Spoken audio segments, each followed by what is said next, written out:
Good morning guys, grab सम पिप्स में new updates के साथ GBP USD M5 time frame. आज 16 अक्टूबर है, वेडनेसडे का दिन है। देखते हैं आज के दिन हमें क्या सेटअप्स मिलते हैं।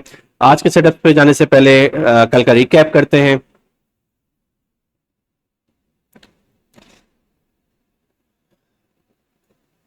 कल जब हमने एनालिसिस किया था, प्राइस कुछ इस जगह रेंज कर रही थी। हमने ये एरिया मार्क किया था कि प्राइस इस एरिया में आती है तो हमें एक अच्छा बाइंग अपॉर्चुनिटी यहाँ से मिल सकती है। तो देखते हैं, यहाँ पे मार्केट आई है और यहाँ से रिवर्स भी हुई है। तो यहाँ पे क्या हमारे पैटर्न क्रिएट किया, हमें ट्रेड दी है या हमें ट्रेड दिए बगैर ही चली गई। प्राइस ने लो क्रिएट किया, हाई क्रिएट किया, फिर प्राइस ने लोअर लो क्रिएट किया, फिर हाई क्रिएट किया और ये इसने एक लो क्रिएट किया। उसके बाद प्राइस का लो ये था, हाई ये था। उसके प्राइस ने उसके बाद अपने हाई को ब्रेक किया है with candle close. Candle break करने के बाद हमें इसने यहाँ पे ये एफईजी क्रिएट करके दी है। ये मैंने ऑलरेडी मार्क करी हुई है। एफईजी पे ऑर्डर रखा था, पेंडिंग ऑर्डर 50% एफईजी के ऊपर ऑर्डर प्लेस था। एसएल जो था हमारे लो के नीचे था। टारगेट जो था हमारा 1:2 था। प्राइस ने हमारा वापस आई है तकरीबन 20-25 मिनट्स बाद। हमारे पेंडिंग ऑर्डर को पिक किया, पिक करने के बाद हमें 1:2 का टारगेट दिया और हमें इस ट्रेड से प्रॉफिट के साथ आउट कर दिया। तो कल का दिन हमारा बहुत ही अच्छा था। तो आज हम, इससे पहले मैंने यूरो यूएसडी का भी डिस्कस किया, उसमें भी हमें कल के दिन प्रॉफिट मिला था 1:2 का। और सेम हमें ये जीबीपी यूएसडी के अंदर भी प्रॉफिट मिला।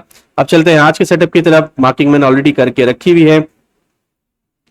प्राइस आज ओपन यहाँ से हुई है। ओपन होने के बाद जो एक्सपेक्ट कर रहे हैं वो ये कर रहे हैं कि प्राइस हमें कुछ इस एरिया में आके मिले। इस एरिया में आके आने के बाद जो है लिक्विडिटीज हैं ये सारी, अब मैं सबको मार्क करूंगा तो चार्ट खराब हो जाएगा, फिर मैं मार्क कर देता हूँ क्योंकि हमें सिर्फ लिक्विडिटी को देखना है जो इस एरिया के अंदर है।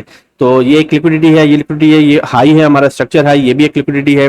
तो देखते हैं यहाँ पे प्राइस जब आती है, आने के बाद हमें हमारा वो फॉर्मेट देती है या नहीं देती। अगर हमें हमारा फॉर्मेट देती है तो यहाँ से हम एक ट्रेड को एग्जीक्यूट कर सकते हैं।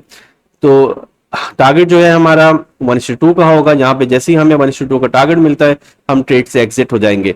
जब भी ये ट्रेड बनेगी तो हमें पेंडिंग ऑर्डर प्लेस करने का टाइम मिलता है। हम पेंडिंग ऑर्डर को प्लेस करेंगे और वहां से टीपीएसएल लगा के उस ट्रेड से एग्जिट हो जाएंगे। फिर देखते हैं, टाइम के ऊपर छोड़ देते हैं कि हमें वहां से प्रॉफिट मिलता है या नहीं मिलता।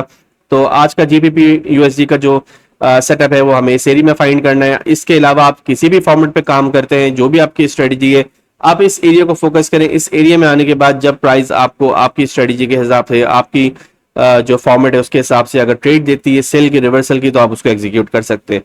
इसको भी आप ध्यान में रखिएगा। देखिएगा मार्केट जो है वो स्ट्रक्चर जो अपना चेंज कर ले और करने के बाद अगर एफईजी भी क्रिएट किए तो आपको ये डबल कंफर्मेशन के तौर पे भी मिल सकती है। तो अब तक जो हम एनालिसिस कर रहे हैं पिछले 2 वीक से, तो हम बहुत अच्छे जा रहे हैं। जहां पे हम मार्केट को की बात करते हैं, प्राइस वहीं पे आती है, वहीं पे आने के बाद हमें एक अच्छा मूव देती है। तो जीबीपी यूएसडी में अब तक इतना ही। मिलते हैं कल की न्यू अपडेट्स के साथ।